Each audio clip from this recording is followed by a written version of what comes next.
Guys, अब screen पर जितने भी मॉडल वर्ब देख रहे हैं, चाहे वो कुड हैव टू हो, should have to, would have to, could have, should have, would have, इन सारे के यूजेस आज के इस वीडियो में हम सीखने वाले हैं। अब आप सोचेंगे स्पोकन इंग्लिश में इनका यूज किस तरह किया जाता है। अब बहुत बार ऐसे सेंटेंसेस बोलते होंगे ना कि मुझे वहां जाना पड़ सकता है, तुम्हें ये करना ही चाहिए, तुम्हें ये करना चाहिए था, वो वहां हो सकती है। ऐसे वाले सेंटेंसेस जब बोलते हैं तब इन्हीं सारे मॉडल वर्ब्स का यूज करके हमें सेंटेंसेस को कंप्लीट करना होता है। तो चलिए एक एक करके हम सारे यूजेस को सीखते हैं। सबसे पहला हमारा है could have to. Could have to का हिंदी मीनिंग होता है करना पड़ सकता है। कोई काम आप करना चाहो या ना चाहो, आपको करना पड़ सकता है, उसके लिए हमें कुड हैव टू का यूज करना होता है।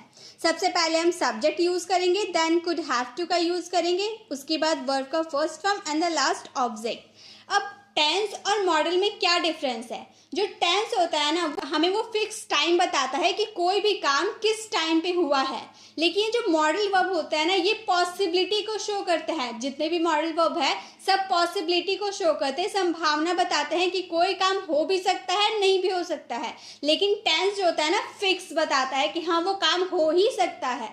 तो ऐसे यही डिफरेंस है टेंस और मॉडल वर्ब में। तो मॉडल वर्ब कोई सा भी हो, कुड हो, शुड हो, वुड हो, जो भी हो, वो पॉसिबिलिटी को शो करता है। तो यहाँ पे हम कुड की बात करें, ये भी पॉसिबिलिटी को शो कर रहा है। जैसे उसे वहां जाना पड़ सकता है। मान लो उसके भाई शादी में जाने वाले थे, लेकिन उनके भाई को कहीं जाना था इसलिए वो नहीं गए, तो उसे जाना पड़ सकता है। उसके भाई नहीं गए इसीलिए उसे वहां जाना पड़ सकता है, हम बोल सकते हैं he could have to go. सबसे पहले हमें सब्जेक्ट लगाना था, उसे के लिए हम सब्जेक्ट लगा दिए ही।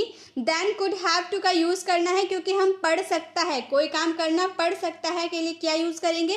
Could have to. देन जाने का first form go and the last object हमारा हुआ वहां, यानी कि there. He could have to go there, उसे वहां जाना पड़ सकता है। उन्हें देखना पड़ सकता है, वो देखना चाहे या ना चाहे उन्हें देखना पड़ सकता है। They could have to watch, they could have to watch, उन्हें देखना पड़ सकता है। तुम्हें क्रिकेट खेलना पड़ सकता है, अगर उनका एक प्लेयर नहीं आया क्रिकेट खेलने तो तुम्हें खेलना पड़ सकता है। तो हम बोलेंगे you could have to play cricket, you could have to play cricket, तुम्हें क्रिकेट खेलना पड़ सकता है। सीता को गाना गाना पड़ सकता है, Sita could have to sing a song, Sita को गाना गाना पड़ सकता है, Sita could have to sing a song. अब कुड हैव टू का यूज हम कब करेंगे? जब कोई काम हमें करना पड़ सकता है। एक सेंटेंस आप लोगों के लिए गाइस, मुझे पढ़ना पड़ सकता है, इसका आंसर आपको कमेंट बॉक्स में करना है। नेक्स्ट है would have to. Would have to का यूज करेंगे करना पड़ता होगा।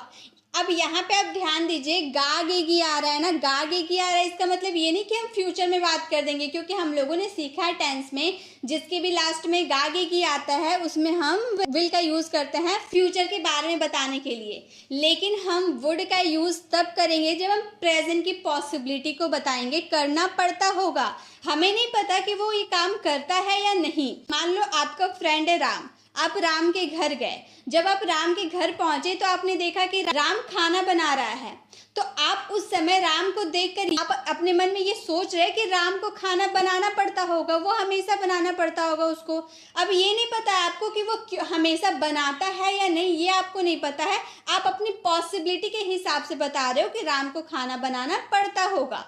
तो जब आपको पॉसिबिलिटी हो, आप सोच रहे, अब वो बनाता है या नहीं ये नहीं पता है, आप अपने हिसाब से, अपनी थिंकिंग के हिसाब से बता रहे हो कि उसे ये काम करना पड़ता होगा, तो उसमें आपको वुड हैव टू का यूज करना है। ठीक है, इसका स्ट्रक्चर है subject, then would have to, then verb का first form and the last object. यहाँ पे हम लोगों ने हमेशा सीखा है कि हैव के बाद हमें वर्ब का थर्ड फॉर्म लगाना होता है, लेकिन यहाँ पे तो हम फर्स्ट फॉर्म लगा रहे हैं। क्यों लगा रहे हैं? इससे पहले कुड हैव टू भी हम लोगों ने देखा था, तो वहाँ भी कुड हैव था और वर्ब का फर्स्ट फॉर्म लगा था। लेकिन वर्ब का थर्ड फॉर्म तो हम लोगों ने सीखा है, जब भी हैव रहेगा तो उसमें वर्ब का थर्ड फॉर्म लगाना है। लेकिन यहाँ इसलिए हम वर्ब का फर्स्ट फॉर्म लगा रहे हैं क्योंकि हैव के बाद हमारा टू है। अभी हम लोगों ने कुड हैव टू भी पढ़ा, तो वहां भी टू के बाद फर्स्ट फॉर्म लगता है। जब आपका हैव के बाद टू आ जाता है तो उसके बाद आप वर्ब का फर्स्ट फॉर्म का यूज कर सकते हैं, वहां आपका थर्ड फॉर्म नहीं लगेगा। अगर यहाँ पर टू नहीं रहता तो आपको यहाँ पे वर्ब का थर्ड फॉर्म लगाना होता। ठीक है, आई होप आपको समझ में आया होगा। जैसे हमारा एग्जाम्पल है उसे वहां जाना पड़ता होगा।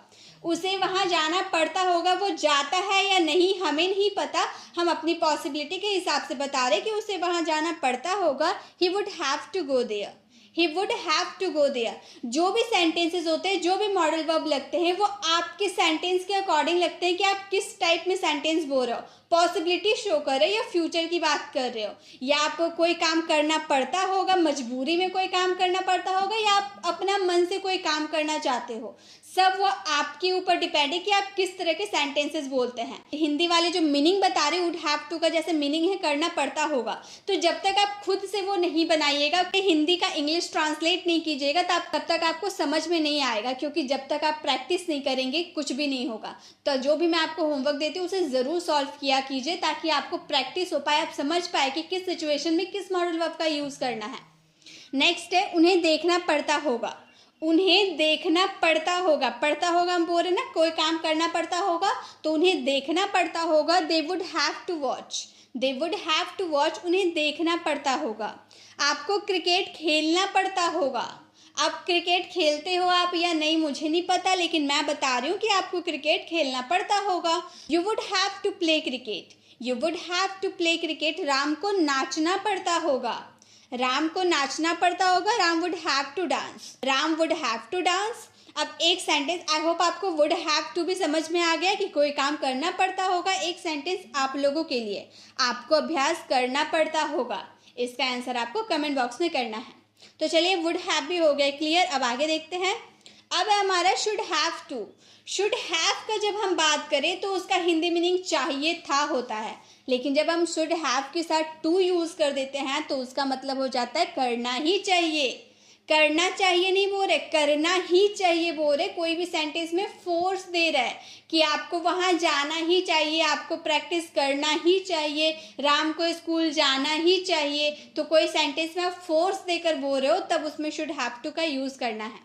इसका स्ट्रक्चर है subject, then should have to, then verb का first form and the last object. हमें इसमें भी वर्ब का फर्स्ट फॉर्म लगेगा क्योंकि हैव के बाद टू आया है। उसे वहां जाना ही चाहिए। मान लो वो नहीं जाना चाहता, लेकिन वहां जाने से उसका ही बेनिफिट होने वाला है। हम एडवाइस दे रहे कि उसे वहां जाना ही चाहिए, इससे उसी का अच्छा है, उसी का फायदा होने वाला है, तो उसे वहां जाना ही चाहिए। जो शुड होता है ना, ये किसी को एडवाइस या सजेशन में काम आता है। जैसे आपको ये करना चाहिए, आपको वहां जाना चाहिए, आपको पढ़ना चाहिए, ऐसे जो आप किसी को एडवाइस देते हो, सजेशन देते हो, या फिर किसी से एडवाइस लेते हो, तो शुड हैव का यूज़ करना होता है। और आपके हिंदी वाले सेंटेंस में चाहिए ज़रूर आएगा, क्योंकि आप खुद से बोल कर देखिए, जब आप किसी को एडवाइस देते हैं लास्ट में चाहिए आता है ना। जैसे आप अपने बच्चों को एडवाइस देते हैं कि तुम्हें पढ़ना चाहिए, तो चाहिए आ रहा है। तो किसी को एडवाइस या सजेशन देंगे आप, तो उसमें आपको शुड का यूज़ करना है। और हम क्या बोल रहे, करना ही चाहिए। कोई सेंटेंस में फोर्स देकर बोल रहा है ना, तो इसीलिए हम शुड हैव टू का यूज़ करेंगे। उसे वहाँ जाना ही चाहिए, he should have to go there, he should have to go there, उसे वहाँ जाना ही चाहिए। उन्हें देखना ही चाहिए, जब मैं पढ़ा रही हूँ तो उन्हें देखना ही चाहिए। They should have to watch, they should have to watch, उन्हें देखना ही चाहिए। आपको पढ़ाई करना ही चाहिए, आपको पढ़ाई करना ही चाहिए। You should have to study, you should have to study. Ram को नाचना ही चाहिए, राम बहुत अच्छा नाचता है, तो राम को नाचना ही चाहिए। Ram should have to dance, Ram should have to dance. एक सेंटेंस आप लोगों के लिए, बच्चों को होमवर्क बनाना ही चाहिए, इसका आंसर आपको कमेंट बॉक्स में करना है शुड हैव टू का यूज़ करके, क्योंकि आप अपने सेंटेंस में चाहिए ही चाहिए जो बोल रहे हैं ना, उसके लिए आपको शुड हैव टू का यूज़ करना है। ठीक है, आई होप आपको समझ में आ गया। चलिए आगे बढ़ते हैं। अब है हमारा कुड हैव। कुड हैव का हिंदी मीनिंग होता है कर सकते थे या पास हो सकती थी। पास्ट की बात करें, कुड हैव का यूज़ पास्ट की बात करें कि कोई काम आप कर सकते थे या कोई चीज़ आपके पास हो सकती थी। उसके लिए सबसे पहले आपको सब्जेक्ट लगाना है, देन कुड हैव का यूज़ करना है वर्ब के थर्ड फॉर्म के साथ, and the last object use करना है। कुड हैव के साथ वर्ब का थर्ड फॉर्म लगता है। ठीक है, जैसे यहाँ पर कुड हैव के साथ टू नहीं है ना, इसलिए वर्ब का थर्ड फॉर्म लगा। अगर यहाँ पर टू रह जाता तो वर्ब का फर्स्ट फॉर्म लग जाता। तो हम जैसे बोल रहे तुम वहाँ जा सकते थे, तुम वहाँ जा सकते थे, पास्ट में तुम कोई काम कर सकते थे, ऐसा हम बोल रहे हैं, लेकिन उसने किया ही नहीं। तो पास्ट में तुम वहाँ जा सकते थे, you could have gone there, you could have gone there, तुम वहाँ जा सकते थे। तुम्हारे पास कार हो सकती थी, पास्ट के सारे सेंटेंसेस पास्ट में हम बोलेंगे कुड हैव में। तुम्हारे पास कार हो सकती थी, you could have a car. और एक बात याद रखिए गाइस, जब आप किसी सेंटेंस में किसी एक्शन की बात करें, कोई काम हो रहा अगर आपके सेंटेंस में, तो ही वर्ब का थर्ड फॉर्म आएगा। अगर आपके सेंटेंस में कोई काम नहीं हो रहा, कोई एक्शन नहीं हो रही है, तो उसमें वर्ब का फर्स्ट फॉर्म या कोई सा भी वर्ब लगेगा ही नहीं। जैसे कि फर्स्ट वाला सेंटेंस था, तुम वहां जा सकते थे, तो यहाँ जाने का काम हो रहा था, इसलिए हम लोगों ने वर्ब का थर्ड फॉर्म गॉन लगा दिया। लेकिन तुम्हारे पास कार हो सकती थी, कार होना तो कोई काम नहीं है, इसलिए यहाँ पे वर्ब का यूज नहीं हुआ है, हम सिंपल बोल दिए you could have a car. Could have के बाद डायरेक्ट ऑब्जेक्ट का यूज कर दिए। You could have a car, तुम्हारे पास कार हो सकती थी। तो ये डिपेंड करता है आपके बोलने पे कि आपके जो सेंटेंस आप बोल रहे हो उस पर एक्शन हो रही है या नहीं, उसके हिसाब से आपको वर्ब का यूज करना है। हम एक साथ पढ़ाई कर सकते थे, we could have studied together. यहाँ पढ़ाई करने का काम हो रहा था ना, इसीलिए हम स्टडीड का यूज किए, you could have studied together. आपके पास किताबें हो सकती थी, यहाँ पास कुछ कोई चीज़ पास है, काम नहीं हो रहा, पास है हम बोल रहे हैं, तो हम बोलेंगे you could have books. You could have books, आपके पास किताबें हो सकती थी। एक सेंटेंस आप लोगों के लिए, वो मुझसे मिल सकता था। अब यहाँ पे काम हो रहा है या नहीं वो आपको पहचानना है, इसमें वर्ब लगेगा या विदाउट वर्ब का बनेगा ये सेंटेंस, ये आपको पहचान कर इसका आंसर कमेंट बॉक्स में देना है। शुड हैव भी हो गए क्लियर, चलिए आगे बढ़ते हैं। अब है शुड हैव। शुड हैव का यूज करेंगे चाहिए था के सेंस में। जैसे चाहिए था के सेंस में इसका स्ट्रक्चर होगा subject, then should have, then verb का third form and the last object. तुम्हें खाना चाहिए था, तुम्हें पीना चाहिए था, तुम्हें पढ़ाई करनी चाहिए था, उसे नाचना चाहिए था, उसे गाना चाहिए था। कोई सेंटेंस अगर पास्ट में आपको करना चाहिए था आएगा तो उसमें आपको शुड हैव का यूज करना है। तो तुम्हें खाना चाहिए था, यू शुड हैव इटन। तुम्हें खाना चाहिए था, यू शुड हैव इटन। उसे देखना चाहिए था, ही शुड हैव सीन। उसे देखना चाहिए था, ही शुड हैव सीन। हमें बोलना चाहिए था, वी शुड हैव स्पोकन। हमें बोलना चाहिए था, वी शुड हैव स्पोकन। उसे मेरे घर आना चाहिए था, he could have come to my house. He should have come to my house. उससे मेरे घर आना चाहिए था। एक सेंटेंस आप लोगों के लिए, हमें पढ़ाई करनी चाहिए थी। इसका आंसर आपको कमेंट बॉक्स में करना है शुड हैव का यूज करके। नेक्स्ट है वुड हैव। वुड हैव का यूज करेंगे कर लिया होगा या चुका होगा, मतलब प्रेजेंट में कोई काम आपके बोलने तक वो काम कर लिया होगा या चुका होगा, तो उसमें हम वुड हैव का यूज करेंगे। जैसे उसने खा लिया होगा, मान लो आप मुझसे आके पूछ रहे हो कि राम ने खाना खाया कि नहीं, तो मैं बोल रही हूँ कि राम खा लिया होगा। मैं आपसे बात कर रही हूँ, उसी वक्त राम खाने बैठा था, तो मैं आपसे बात करते करते आपने मुझसे पूछा कि राम क्या कर रहा है, मैंने बोला कि राम खाना खा रहा था, तो राम अभी खा लिया होगा। मेरे बोलने तक राम अपना खाना फिनिश कर चुका होगा, तो उसमें हम वुड हैव का यूज़ करेंगे। लेकिन अगर हम फ्यूचर की बात करते कि आने वाले समय में वो खा लिया होगा, तो उसमें हम विल का यूज़ करते। लेकिन हम प्रेजेंट की बात करें, आपने जब मुझसे पूछा उसी वक्त राम खा रहा था, उसी वक्त मैंने बोला कि राम खा लिया होगा। ठीक है, तो उसने खा लिया होगा, he would have eaten.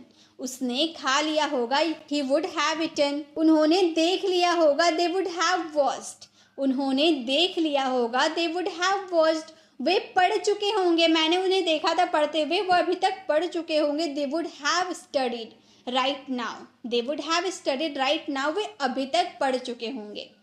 Rohan खेल चुका होगा, Rohan would have played. Rohan खेल चुका होगा, रोहन वुड हैव प्लेड। तो आई होप आपको वुड हैव भी समझ में आ गया। एक सेंटेंस आप लोगों के लिए है, आप वीडियो देख लिए होंगे, इसका आंसर आपको कमेंट बॉक्स में करना है। नेक्स्ट है वुड बी। वुड बी का यूज करेंगे होगा, रहे होंगे या होगी का सेंटेंस में। जब आपके सेंटेंस में कोई काम हो रहा होगा, जैसे राम टीवी देख रहा होगा, बच्चे पढ़ रहे होंगे, मोहन खेल रहा होगा। जैसे आप मेरे सामने आए और मुझसे पूछे कि राम क्या कर रहा है, तो मैंने आपको बोला कि राम खेल रहा होगा। तो मैं फ्यूचर की बात नहीं कर रही हूँ कि आने वाले समय में राम खेल रहा होगा, फ्यूचर की बात मैं नहीं कर रही हूँ, मैं अभी की बात, जब आपने मुझसे पूछा तभी मैं आपको बता रही हूँ कि राम खेल रहा होगा। क्योंकि मैं जब घर से बाहर निकल रही थी तो मैंने देखा राम खेल रहा था, अभी भी वो खेल रहा होगा। ऐसे वाले सेंटेंस में आपको वुड बी का यूज़ करना है। इसका स्ट्रक्चर सिंपल है, subject then would be and the last object. अगर आपके सेंटेंस में कोई एक्शन हो रही है तो उसमें आपको वर्ब का फोर्थ फॉर्म लगाना है। अगर कोई एक्शन नहीं हो रहा तो डायरेक्ट आपको ऑब्जेक्ट लगा देना है, ठीक है। अब वर्ब का फोर्थ फॉर्म क्यों होगा, क्योंकि कोई काम जब कंटिन्यू चलता है तो उसमें वर्ब का फोर्थ फॉर्म ही लगता है। मोहन टीवी देख रहा होगा, यहाँ पे एक्शन हो रहा ना, देखने का काम हो रहा है यहाँ पर, तो हम बोलेंगे Mohan would be watching TV. Watching verb का फोर्थ फॉर्म हो गया, Mohan would be watching TV. वह घर पर होगा, घर पर होना कोई काम नहीं है, कोई एक्शन नहीं हो रही है, तो हम बोलेंगे he would be at home. यहाँ पे वुड बी के साथ डायरेक्ट ऑब्जेक्ट लगा दिए, he would be at home, वह घर पर होगा।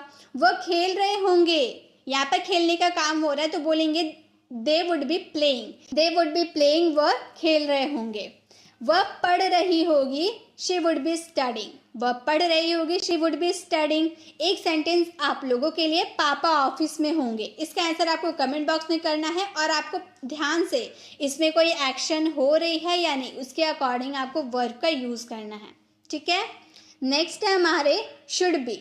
शुड बी का यूज़ करेंगे होना चाहिए या रहा होना चाहिए, कोई काम कर रहा होना चाहिए, जैसे उसे घर पर होना चाहिए, राम को खेल रहा होना चाहिए, पापा को ऑफिस में काम कर रहा होना चाहिए, मम्मी को खाना बना रहा होना चाहिए। ऐसे वाले सेंटेंस में आपको शुड बी का यूज़ करना है। इसका structure subject then should be then object, और इसमें भी सेम आपको फॉलो करना है। अगर आपको इसमें कोई एक्शन हो रही है तो वर्ब का फोर्थ फॉर्म का यूज़ करना है शुड बी के बाद, ठीक है। शुड बी के बाद वर्ब का फोर्थ फॉर्म, उसके बाद ही आपको ऑब्जेक्ट का यूज़ करना है।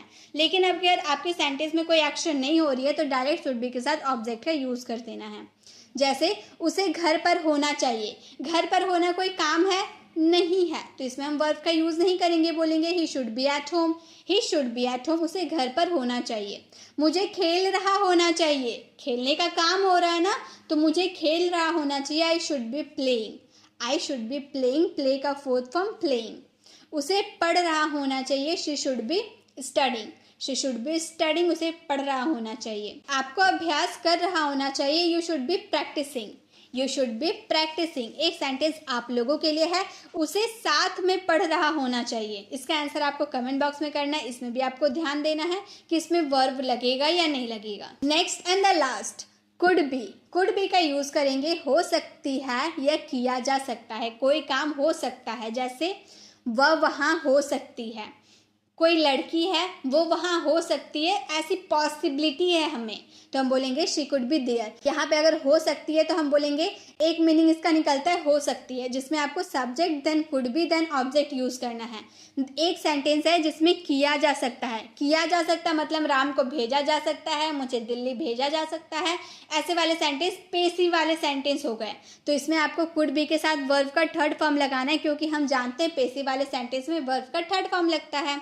तो हम बोल रहे वह वहाँ हो सकती है, यहाँ पर किया जा सकता है हम नहीं बोल रहे, ये पेसिव वाले सेंटेंस नहीं है, ये सिंपल सेंटेंस है, वह वहाँ हो सकती है, इसीलिए हम बोले शी कुड बी देयर।